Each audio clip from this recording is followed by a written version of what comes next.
Dear student, welcome to technical डॉप।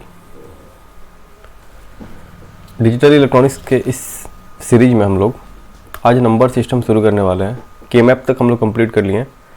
ठीक है, number system के बाद हम लोग कम्बिनेशनल सर्किट को पढ़ेंगे। ये वीडियो लेक्चर जो है आप किसी भी एग्ज़ाम के लिए देख सकते हो जिसमें डिजिटल इलेक्ट्रॉनिक्स सिलेबस में हो।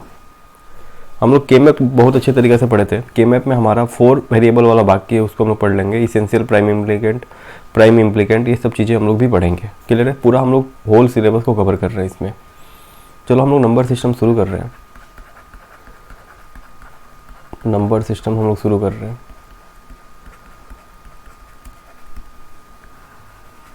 नंबर सिस्टम में जो है देखो, हमारा नॉर्मली जो मल्टीप्लिकेशन या जो कुछ भी होता है वो डेसिमल में होता है, यानी कि डेसिमल नंबर सिस्टम यूज होता है। डेसिमल नंबर सिस्टम, ठीक है, डेसिमल नंबर सिस्टम यूज होता है। अब देखिए सर, इसमें होता क्या है। हम लोग जैसे कि हमारे पास 810 है, तो यहाँ पे ये कुछ इस तरीक़ा से लिखा हुआ है। ठीक है, तो इसमें हम लोग क्या बोल सकते हैं सर, जो 10 है, नॉर्मली जो 10 है ये हमारा बेस को बताता है। इसको हम लोग रेडिक्स भी बोलते हैं, बेस बोलो या रेडिक्स बोलो। क्लियर है? अब देखो एक कॉन्सेप्ट देखते हैं हम लोग। जैसे मान लीजिए कोई नंबर n है ब्रैकेट के अंदर और बेस b है, तो जो n होगा वो क्या क्या होगा, सबसे इंपॉर्टेंट चीज़ है। तो देखो सर, जो ब्रैकेट में वैल्यू होगा उसका वैल्यू 0 से लेकर के b-1 तक होगा। ठीक है, जो ब्रैकेट के अंदर, तभी ये हमारा वैलिड कंडीशन बनेगा। अब देखो ये सब चीज़ें आपको ये करके मैं क्लियर करते चलूँगा, थोड़ा देर वेट कर लो। जैसे एग्जांपल देखो, मान लो कोई नंबर है जिसका बेस 10 दिया हुआ है, तो ब्रैकेट में कौन कौन सा नंबर हो सकता है सर, 0 से लेकर के पॉसिबिलिटी कितना तक है, b-1 यानी कि 9 तक। ठीक है, एक और एग्जांपल देखो। अगर मान लीजिए आपके पास बेस 3 है, मैं नेक्स्ट स्लाइड में कर देता हूँ।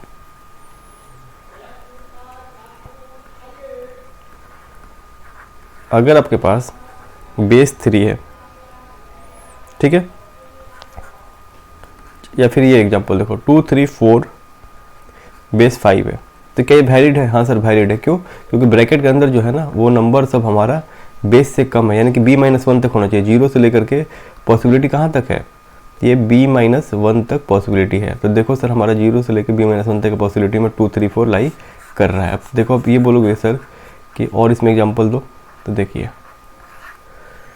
जैसे 742 है, ये बेस 6 है, तो यहाँ पे देख रहे हैं कि ये 6 से बड़ा वैल्यू अंदर में है, 7 है, तो ये हमारा वैलिड कंडीशन नहीं बनाएगा, ये कभी भी वैलिड कंडीशन नहीं बनाएगा। ठीक है, और भी मैं बता रहा हूँ, सब चीज़ मैं आगे डिफाइन करूँगा एक एक करके। जैसे 421 है और ये 5 है, तो देखो 5 से छोटा ही सारे वैल्यू है, 5 से छोटा ही सारे वैल्यू है।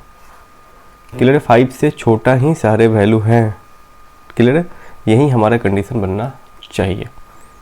क्लियर? अब देखो, अब हम लोग आते हैं जनरलाइज कुछ बेस के बारे में पढ़ते हैं। ठीक है, बेस के बारे में कुछ पढ़ते हैं सर। बेस और रेडिक्स हम लोग लेते कैसे हैं और उनका सिग्निफिकेंस क्या होता है और मीनिंग क्या होता है। सबसे पहले बेस वैल्यू हमेशा क्या होगा, पॉजिटिव होगा। ठीक है, हमेशा ये क्या होगा, बेस वैल्यू हमेशा पॉजिटिव होगा। चलिए ठीक है, दूसरा लिखा हुआ है कि इन जनरल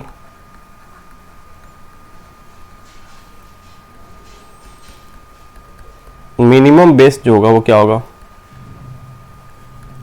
2 होगा। 2 से छोटा बेस कभी भी नहीं लेते हम लोग। b greater than equal to 2 होता है। क्लियर है? क्लियर है? अब देखो, कोई भी नंबर हम लोग लेते हैं जनरली, जैसे मान लो हम लोग एक नंबर लिए हैं, देखो मैं यहाँ पे लिख रहा हूँ एनी नंबर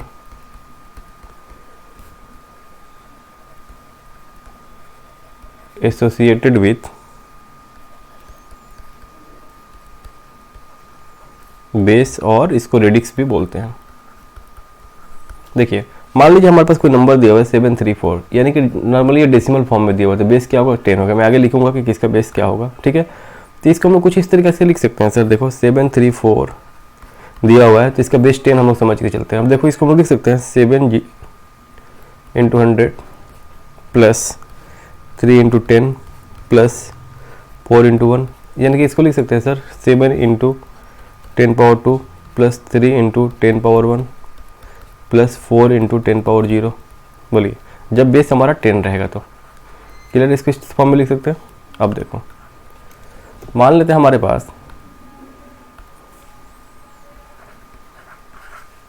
472.15 है, बेस 10 है। इसको कैसे लिख सकते हैं सर?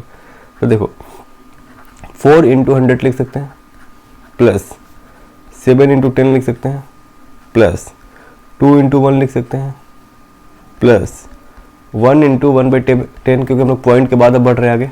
ठीक है, कैसे बढ़ते हैं हम लोग? देखो यहाँ पे 2, देखो इधर से ये पॉइंट से हम लोग लेफ्ट और राइट बढ़ते हैं। पहले हम लोग इधर बढ़े, लेफ्ट बढ़े। लेफ्ट बढ़े तो कैसे शुरू करते हैं सर? यहाँ पे हम लोग लिखते हैं 0 1 2। राइट बढ़ते तो कैसे लिखते हैं सर? -1 -2। या आपको आगे दिखेगा, फिलहाल आपको ये समझना है कि हम लोग कैसे लिख रहे हैं। ठीक है, प्लस 5 इंटू 10 पावर -2 लिखे, 1/100 लिख दो।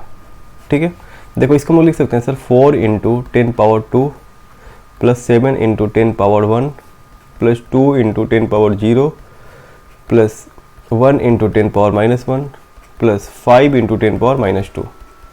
क्लियर है? अब देखिए ये कैसे हो रहा है सर? इस पॉइंट से हम लोग अगर लेफ्ट चलेंगे तो यहाँ पे पहले लिखेंगे 0 1 2, इधर -1 -2। तो देखो इधर है पावर 2, उसके बाद वाले में आया पावर 1, उसके बाद वाले में आया पावर 0, उसके बाद वाले में आया पावर -1, उसके बाद वाले में आया पावर -2। समझ में आ गया कैसे लिख रहे हैं? समझ में आ गया चीज़ें? चलो, यानी कि किसी भी नंबर को हम लोग किस में दिखाते हैं? डेसिमल में दिखाते हैं। क्लियर है?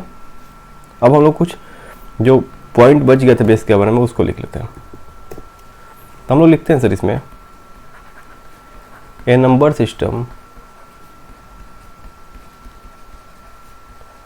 विथ बेस b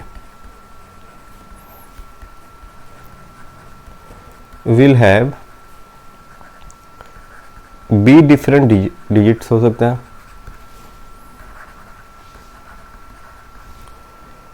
एंड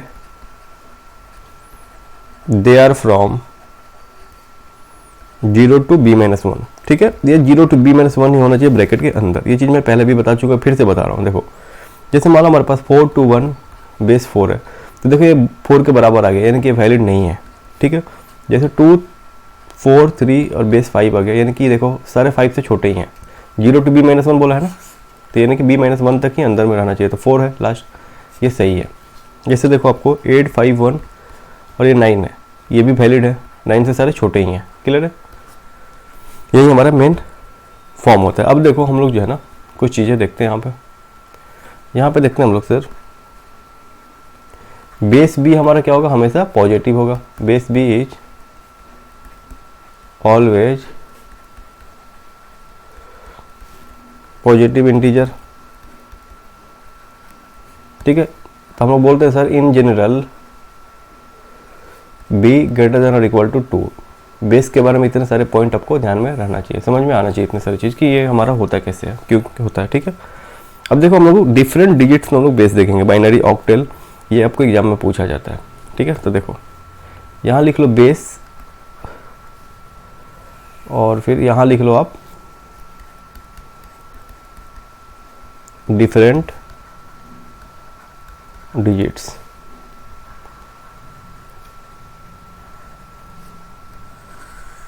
ठीक है, बेस लिख लो और डिफरेंट डिजिट्स लिख लो। अब सबसे पहले हम लोग देखेंगे कि सर बाइनरी के केस में क्या होगा। बाइनरी यानी कि बेस 2 को हम लोग क्या बोलते हैं सर? बाइनरी बोलते हैं। यानी कि ब्रैकेट के अंदर जो नंबर होगा, ब्रैकेट के अंदर जो नंबर होगा क्या होगा सर? 0 और 1। बेस -1 तक ही होता है ना ब्रैकेट के अंदर। ठीक है सर, ये चीज़ हमेशा आपको ध्यान में रखना है। दूसरा देखो, अगर मान लो बेस 8 रहेगा तो इसको हम लोग बोलते हैं ऑक्टेल। ऑक्टेल में हम लोग नंबर डिजिट्स कहाँ से कहाँ तक लेते हैं सर? 0 से लेकर के 7 तक। बेस -1 ये सारे बेस वैल्यू है, यानी कि बेस अगर 8 रहेगा, बेस 2 रहेगा, तब हमारे ब्रैकेट के अंदर क्या रहेगा, वो चीज़ें यहाँ पे लिखी हुई हैं।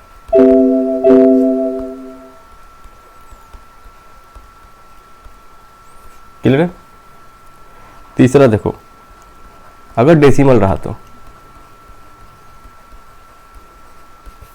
ये होगा कहाँ तक? 0 से लेकर के 9 तक।